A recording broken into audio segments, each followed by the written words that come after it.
तर पहा आपला प्रश्न पहिला आहे, महाराष्ट्रातील सर्वात मोठा बहुउद्देशीय जलविद्युत प्रकल्प कोणता आहे? पहा मित्रांनो, प्रश्नाचं जर उत्तर येत असेल तर 3 ते 5 सेकंदामध्ये आपण प्रत्येक प्रश्नाचं उत्तर हे कमेंट करून द्यायचं आहे. म्हणजे एक प्रकारे आपलं रिव्हिजन देखील याच व्हिडिओमध्ये होऊन जाईल. आणि येत्या 2 तारखेपासून म्हणजे परवा किंवा 3 तारखेपासून आपण दररोज रात्री एक लाईव्ह व्हिडिओ देखील घेणार आहोत. तर पहा, महाराष्ट्रातील सर्वात मोठा बहुउद्देशीय जलविद्युत प्रकल्प कोणता? तर या प्रश्नाचं उत्तर होईल पर्याय क्रमांक 1. तर जायकवाडी हा जो आहे हा बहुउद्देशीय प्रकल्प आहे आपल्या राज्यामधील जलविद्युत प्रकल्प सर्वात मोठा. पर्याय 1 आपलं योग्य उत्तर होईल. प्रश्न क्रमांक 2 आहे, वीज निर्मितीसाठी महाराष्ट्राच्या कोणत्या प्रकल्पास महाराष्ट्राची भाग्यलक्ष्मी असं म्हणतात? पहा, प्रश्न समजावून घ्यायचा आहे. वीज निर्मितीसाठी महाराष्ट्राचा असा खालीलपैकी कोणता प्रकल्प आहे की त्या प्रकल्पाला महाराष्ट्राची भाग्यलक्ष्मी म्हणून देखील ओळखलं जातं? तर या प्रश्नाचं उत्तर होईल पर्याय क्रमांक 3. कोयना जो आहे त्या प्रकल्पाला म्हटलं जातं महाराष्ट्राची भाग्यलक्ष्मी. हा प्रश्न आपल्याला जशाच तसा झेडपी मध्ये सुद्धा विचारण्यात आलेला होता. फक्त प्रश्न सरळ सरळ विचारला होता की महाराष्ट्रातील कोणत्या प्रकल्पाला महाराष्ट्राची भाग्यलक्ष्मी म्हणून ओळखलं जातं. तर उत्तर आहे त्याचं पर्याय क्रमांक 3. कोयना या प्रकल्पाला. प्रश्न क्रमांक 3 आहे, उगवत्या सूर्याचा देश म्हणून खालीलपैकी कोणत्या राष्ट्रास संबोधले जाते? पहा, या ठिकाणी राष्ट्राच्या ऐवजी कधी कधी देशास असा प्रश्न आपल्याला विचारला जात असतो नेहमी. तर उगवत्या सूर्याचा देश म्हणजे एक प्रकारे काय, सगळ्यात सोपी गोष्ट समजून घ्यायची की उगवत्या सूर्याचा देश म्हणजे जे पूर्वेकडील देश आहेत. पहा, पूर्वे साईडला म्हणजे पूर्वेच्या साईडला असणारे म्हणजे अरुणाचल प्रदेश हे जे राज्य आहे त्याच्या साईडला असणारे. तर त्या ठिकाणी आहे पहा सर्वात महत्वाचा म्हणजेच जपान हा जो देश आहे याला म्हटलं जातं पहा उगवत्या सूर्याचा देश. पर्याय क्रमांक 1 आपलं या प्रश्नाचं योग्य आन्सर होईल. प्रश्न क्रमांक 4 आहे, महाराष्ट्रातील प्रमुख हातमाग वस्त्र उद्योग केंद्र कोणत्या ठिकाणी आहे? यावर आपल्याला 2-3 प्रश्न अल्टरनेट विचारले जातात पहा 2-3 वेळा. तर महाराष्ट्रातील प्रमुख हातमाग वस्त्र उद्योग केंद्र ते जे आहे पहा पर्याय क्रमांक 3 इचलकरंजीला आहे. हा प्रश्न आपल्याला 2011 पासून ते 2018 पर्यंत म्हणजे अशा टोटल 8 वर्षामध्ये 19 वेळा विचारण्यात आलेला आहे. आणि हे प्रश्न आपल्याला टोटल 19 वेळा हा प्रश्न विचारण्यात आलेला आहे पहा पोलीस भरतीमध्ये. त्यामुळे हा प्रश्न थोडासा इम्पॉर्टंट आहे. आणि जवळपास पोलीस भरती आणि जे काही कोर्टाविषयी किंवा न्यायालयाविषयी जे काही प्रश्नपत्रिका असतात जवळपास सारख्या लेवलचे प्रश्न असतात. फक्त यावर्षी त्याला TCS घेणार आहे त्यामुळे एखादा प्रश्न थोडासा हार्ड लेवलचा असू शकतो. त्यामुळे नंतर बाकीचे हे जे प्रश्न आहेत ते सर्व प्रश्न आपले एकदम सोपे असतात. पर्याय 3 आपलं या प्रश्नाचं उत्तर होईल. प्रश्न क्रमांक 5 आहे, मुंबई हाय हे नाव कोणत्या खनिज उत्पादनाशी संबंधित आहे? आपण भरपूर वेळा न्यूज मध्ये ऐकलं असेल पहा, बॉम्बे हाय किंवा मुंबई हाय हे जे नाव आहे हे कोणत्या क्षेत्राशी किंवा कोणत्या खनिज उत्पादनाशी संबंधित असणारं नाव आहे? तर या प्रश्नाचं उत्तर होईल पहा पर्याय क्रमांक 1. तर पेट्रोलियम, लक्षात ठेवा पेट्रोलियम संबंधित आहे पहा हे मुंबई हाय. पर्याय 1 आपलं या प्रश्नाचं योग्य उत्तर होईल. प्रश्न क्रमांक 6 आहे, वाचन प्रेरणा दिन खालीलपैकी कोणत्या दिवशी साजरा केला जातो? महत्वाचा प्रश्न आहे हा देखील दिनविशेषवरती आधारित. मित्रांनो, ह्या प्रश्नाचं उत्तर आपण कमेंट करून फास्ट देत राहायचं आहे म्हणजे आपलं रिव्हिजन समजून जाईल आणि आपले उत्तर सुद्धा लवकर लवकर कमेंट करत राहायचे आहेत. तर पहा, वाचन प्रेरणा दिवस हा जो दिवस आहे हा कधी साजरा केला जातो? तर उत्तर काय आहे याचं? पर्याय क्रमांक 1. तर 15 ऑक्टोबर हे जे आहे हे त्याचं उत्तर असणार आहे. लक्षात ठेवा मित्रांनो, आपण उद्या म्हणजे 3 तारखेपासून 3 फेब्रुवारी पासून लाईव्ह लेक्चर सुरू करणार आहोत. दररोज लाईव्ह एक लेक्चर घेणार आहोत. त्यामध्ये सरळ सरळ तुम्हाला प्रश्न विचारला जाईल आणि 3 ते 5 सेकंदामध्ये आपण त्या प्रश्नाचं उत्तर कमेंट करून द्यायचं आहे. प्रश्न क्रमांक 7 आहे, द डिसेंट ऑफ मॅन हा ग्रंथ खालीलपैकी कोणी लिहिलेला आहे? पहा, द डिसेंट ऑफ मॅन. कारण यावरती जे काही महत्वाचे पुस्तकं विचारले जातात, काही पुस्तकं अशा असतात की जे आपल्याला ट्रेंडिंग विषयावरती विचारले जातात म्हणजे नुकतेच प्रकाशित झालेले, आणि काही पुस्तकं अशा असतात जे काही हिस्टॉरिकल असतात म्हणजे पहा इतिहासामध्ये त्या पुस्तकाची मोठी मोठी नोंद असते. त्या पद्धतीचे आपल्याला ग्रंथ किंवा पुस्तकं जे आहेत आणि त्याचे लेखक हे परीक्षेमध्ये नेहमी विचारले जातात. तर या ठिकाणी द डिसेंट ऑफ मॅन हे जे पुस्तक आहे हे आहे पहा चार्ल्स डार्विन यांचं. पर्याय क्रमांक 1 आपलं या प्रश्नाचं अचूक उत्तर असणार आहे. प्रश्न क्रमांक 8 आहे, अजिंठा येथील चित्रांमध्ये प्रामुख्याने कशाची चित्रे जास्त करून आढळतात? पहा, अजिंठा आणि वेरूळ त्यामधील जे अजिंठा आहे तर त्या या ठिकाणी आपण अजिंठा घेतलेला आहे कारण TCS जो आहे त्यामध्ये आपल्याला TCSच्या पॅटर्न मध्ये नेहमी अजिंठाच्या ऐवजी अजंठा असा शब्द वापरण्यात आलेला आहे. तर अजिंठा येथील जे काही चित्र आहेत तर तिथल्या ज्या गुहा आहेत त्या गुहामध्ये काही चित्र जे आढळलेले आहेत तर ते चित्र प्रामुख्याने कशाचे आहेत? तर ते आहेत पहा जातक कथाचे. पर्याय क्रमांक 2 आपलं या प्रश्नाचं योग्य उत्तर होईल. हा प्रश्न लक्षात ठेवायचा आहे. आपल्याला 2023 जी वनरक्षक भरती झाली त्यामध्ये विचारला होता. सोबतच हा प्रश्न आपल्याला झेडपी मध्ये सुद्धा विचारला होता 2019 मध्ये. तसाच हा प्रश्न आपल्याला पोलीस भरतीमध्ये सुद्धा विचारण्यात आलेला प्रश्न आहे. प्रश्न थोडासा इम्पॉर्टंट आहे. पीडीएफ मी तुम्हाला अवेलेबल करून दिलेली आहे. प्रश्न क्रमांक 9 आहे, डॉक्टर नरेंद्र दाभोळकर हे व्यक्तिमत्व खालीलपैकी कोणत्या चळवळीशी संबंधित होतं? पहा, डॉक्टर नरेंद्र दाभोळकर महाराष्ट्रातील एक नामवंत नाव आहे, म्हणजे महत्वाचं एक नाव आहे पहा दाभोळकरांचं. तर ते खालीलपैकी कोणत्या चळवळीशी किंवा कोणत्या आंदोलनाशी संबंधित होते? एक प्रकारे आपण आंदोलन म्हणू शकत नाही, ती जी आहे ती एक चळवळ होती, आंदोलन नव्हतं सॉरी मित्रांनो. तर कोणत्या चळवळीशी ते संबंधित आहेत? तर ते आहेत पहा अंधश्रद्धा निर्मूलनाशी संबंधित. पर्याय क्रमांक 2 आपलं या प्रश्नाचं करेक्ट उत्तर होईल. प्रश्न क्रमांक 10 आहे, महाराष्ट्राचे मार्टिन ल्युथर किंग म्हणून कोणाला संबोधले जाते? पहा, मार्टिन ल्युथर किंग म्हणून कोणाची ओळख आहे किंवा कोणाला संबोधलं जातं? या प्रश्नाचं योग्य उत्तर होईल पर्याय क्रमांक 1, तर महात्मा ज्योतिबा फुले यांना महाराष्ट्राचे मार्टिन ल्युथर किंग म्हणून ओळखलं जातं. पर्याय क्रमांक 1 आपलं या प्रश्नाचं योग्य उत्तर होईल. प्रश्न क्रमांक 11 आहे, डॉक्टर बाबासाहेब आंबेडकर यांनी कोणत्या वर्षी नागपूरमध्ये बौद्ध धर्माची दीक्षा घेतली होती? पहा, या ठिकाणी कुठल्या झालेला आहे किंवा त्या ठिकाणी कोणत्या वर्षी असं आपल्याला विचारलं जाऊ शकतं. लक्षात ठेवा. तर डॉक्टर बाबासाहेब आंबेडकर यांनी कोणत्या वर्षी नागपूर या ठिकाणी बौद्ध धर्माची दीक्षा घेतली होती? आणि या प्रश्नाचं उत्तर होईल पहा पर्याय क्रमांक 3, तर 1956 हे जे वर्ष आहे या वर्षी त्यांनी घेतली होती नागपूर या ठिकाणी बौद्ध धर्माची दीक्षा. यावरती आपल्याला अजून एक प्रश्न असा विचारला होता की खालीलपैकी असं कोणतं शहर आहे की त्या शहरामध्ये बाबासाहेब आंबेडकरांनी बौद्ध धर्माची दीक्षा घेतली होती? तर ते आहे पहा नागपूर शहर. पर्याय क्रमांक 3 1956 साली घेतलेली आहे.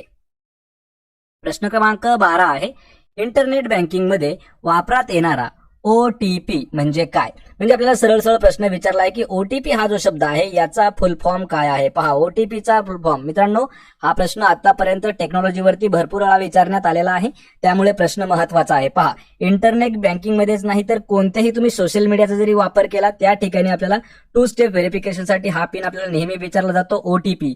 तर त्या ओटीपीचा फुल फॉर्म काय आहे? तर पहा, ओटीपीचा फुल फॉर्म आहे पर्याय क्रमांक 3 वन टाइम पासवर्ड. असा पिनकोड की तो फक्त एकाच वेळी वापरता येऊ शकतो, म्हणजे एक वेळा येणारा पासवर्ड, त्यालाच म्हटलं जातं one time password, OTP one time password. Option क्रमांक 3 आपलं या प्रश्नाचं योग्य उत्तर होईल. प्रश्न क्रमांक 13 आहे, आगा खान पॅलेस येथे कस्तुरबा गांधी यांचा मृत्यू झाला. तर हा आगा खान पॅलेस महाराष्ट्रात कोणत्या जिल्ह्यामध्ये स्थित आहे? पहा, कस्तुरबा गांधी कोण आहे? सर्वात पहिला प्रश्न, तर महात्मा गांधी जे आहे तर महात्मा गांधी यांच्या पत्नीचं नाव आहे पहा कस्तुरबा गांधी. आणि या ज्या कस्तुरबा गांधी आहेत त्यांचा मृत्यू झाला होता पहा आगा खान पॅलेसला. यावरती आपल्याला अल्टरनेट 2 प्रश्न विचारले होते, त्यापूर्वी आपण या प्रश्नाचं उत्तर पाहूया. तर आगा खान पॅलेस जो आहे तो आहे पहा पुणे या शहरामध्ये. प्रश्न आपल्याला असे विचारले होते की आगा खान पॅलेस कोणत्या जिल्ह्यामध्ये आहे? पहा, आगा खान पॅलेस आहे पुण्यामध्ये. आणि अजून एक प्रश्न विचारला होता की कस्तुरबा गांधी यांचा मृत्यू कोणत्या ठिकाणी झाला? तर आगा खान पॅलेस मध्ये झालेला होता. पर्याय क्रमांक 1 तो आहे पुण्यामध्ये. प्रश्न क्रमांक 14 आहे, पंतप्रधान नरेंद्र मोदी यांच्या हस्ते राष्ट्रीय सिकल सेल निर्मूलन अभियानाला कोणत्या राज्यातून सुरुवात करण्यात आली होती? पहा, करंट अफेअर्स 2023चा इम्पॉर्टंट प्रश्न आहे. तर नुकतंच पंतप्रधान नरेंद्र मोदी यांच्या हस्ते राष्ट्रीय सिकल सेल निर्मूलन अभियान जे आहे ते सुरू झालेलं आहे. पण प्रश्न आपल्याला असा आहे की त्यांनी कोणत्या राज्यापासून सुरुवात केली आहे, म्हणजे सर्वात पहिल्यांदा कोणत्या राज्यामध्ये ती सुरुवात झाली किंवा अभियान सुरू करण्यात आलं? तर या प्रश्नाचं उत्तर असणार आहे पहा मित्रांनो पर्याय क्रमांक 3, तर मध्य प्रदेश हे जे राज्य आहे तर मध्य प्रदेश राज्यापासून त्यांनी सुरुवात केली होती कोणत्या राष्ट्रीय सिकल सेल निर्मूलन अभियानाला. पर्याय क्रमांक 3 आपलं योग्य उत्तर होईल. प्रश्न क्रमांक 15 आहे, अन्न भाग्य योजना खालीलपैकी कोणत्या राज्यात राबवण्यात येत आहे? पहा, एक या ठिकाणी आपल्याला योजना दिलेली आहे, म्हणजे आपण त्याला स्कीम म्हणू शकतो. तर ती स्कीम आहे पहा, स्कीम कोणती आहे? अन्न भाग्य योजना ही कोणत्या राज्यात राबवण्यात येत आहे? तर या प्रश्नाचं उत्तर होईल पर्याय क्रमांक 1, तर कर्नाटक. लक्षात ठेवा, कर्नाटक हे जे राज्य आहे त्या राज्यामध्ये लागू करण्यात किंवा राबवण्यात येत आहे अन्न भाग्य योजना. ऑप्शन क्रमांक 1 आपलं उत्तर होईल.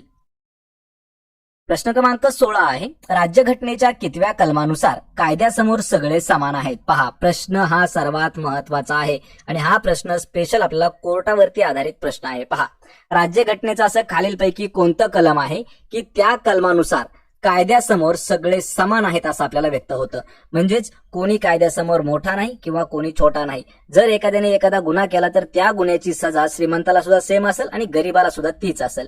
म्हणजे याचाच अर्थ की कायदा हा सगळ्यांना सारखाच आहे असं दाखवून देणारं कलम कोणतं आहे?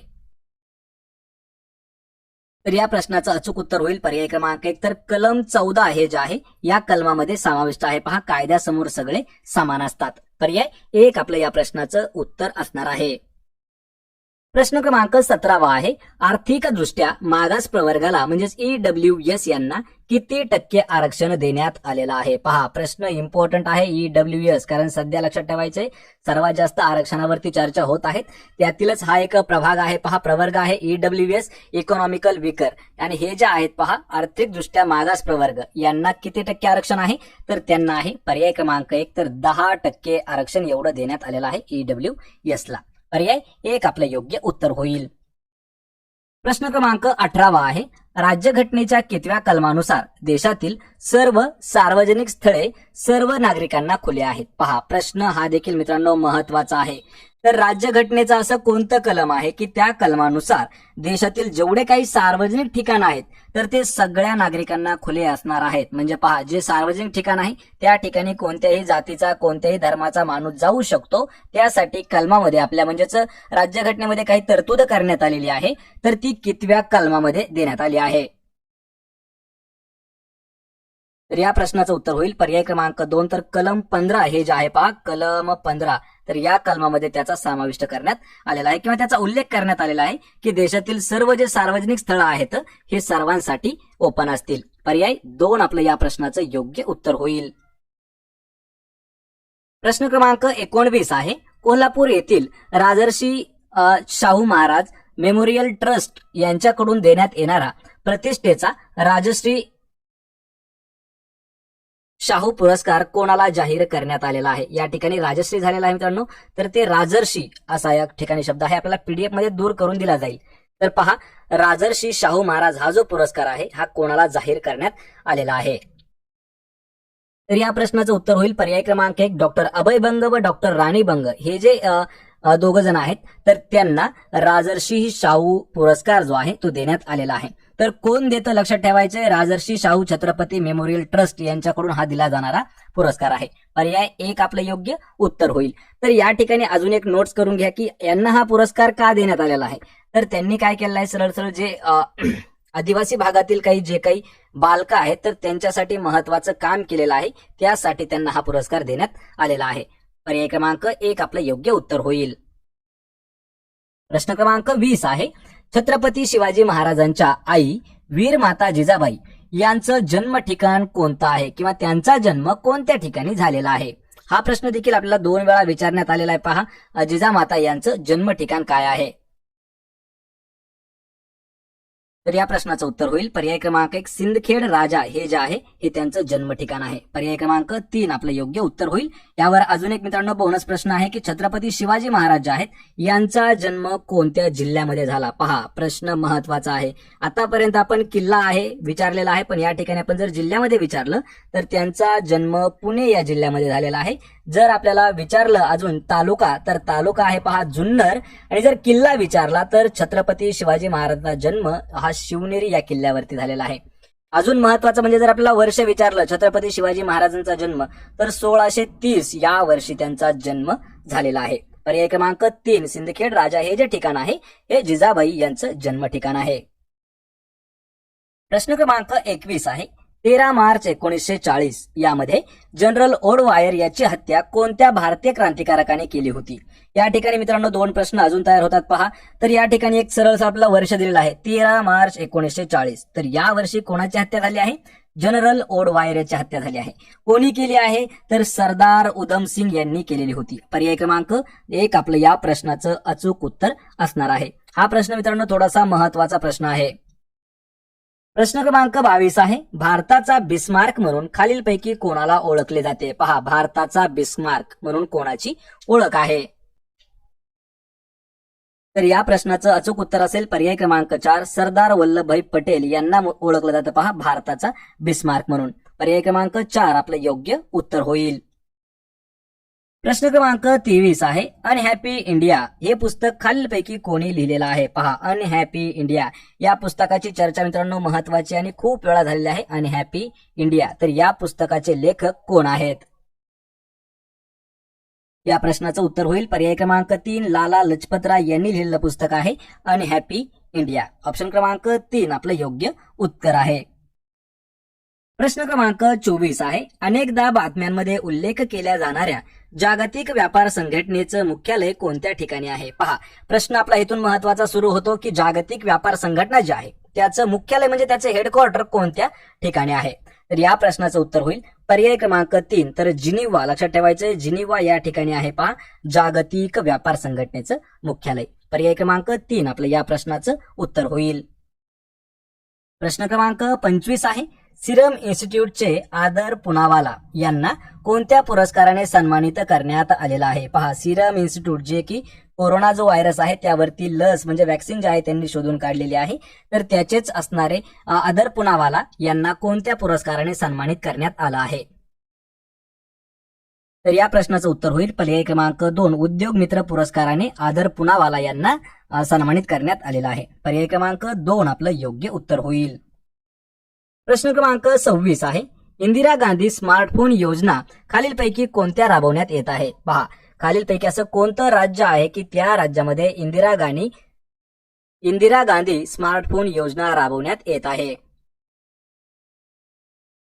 या प्रश्नाचं उत्तर होईल पर्याय क्रमांक 1, तर राजस्थान हे जे राज्य आहे पहा या राज्यामध्ये इंदिरा गांधी स्मार्टफोन हे जे आहे योजना ती राबवण्यात येत आहे. ऑप्शन क्रमांक 1 आपलं उत्तर होईल.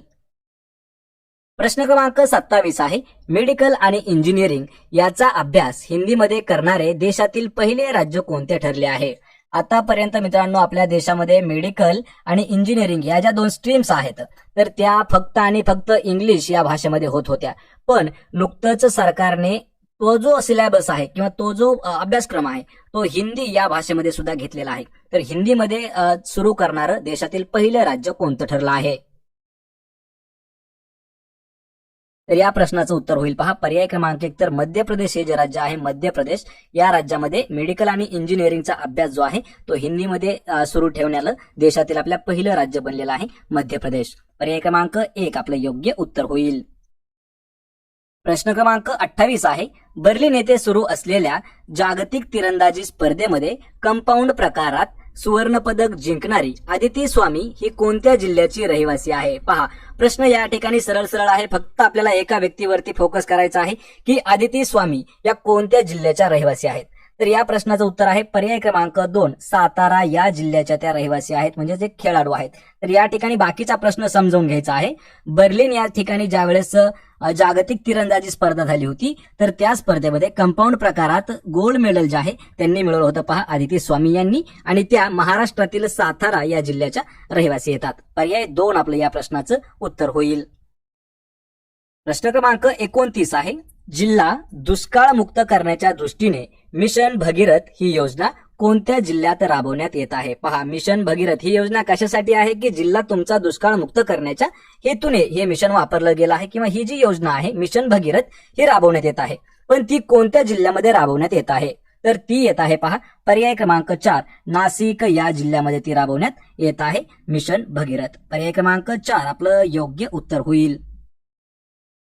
या व्हिडिओचा आपला मित्रांनो शेवटचा प्रश्न आहे प्रश्न क्रमांक 30, महात्मा फुले जन आरोग्य योजनेअंतर्गत उपचारासाठी किती रुपयांचे विमा कवच देण्यात आलेलं आहे? पहा, म्हणजे जर आपल्याला एखाद्याला ऑपरेशन वगैरे काही करायचं असेल हॉस्पिटलमध्ये तर त्या ठिकाणी एक योजना आपल्याला लागू पडते.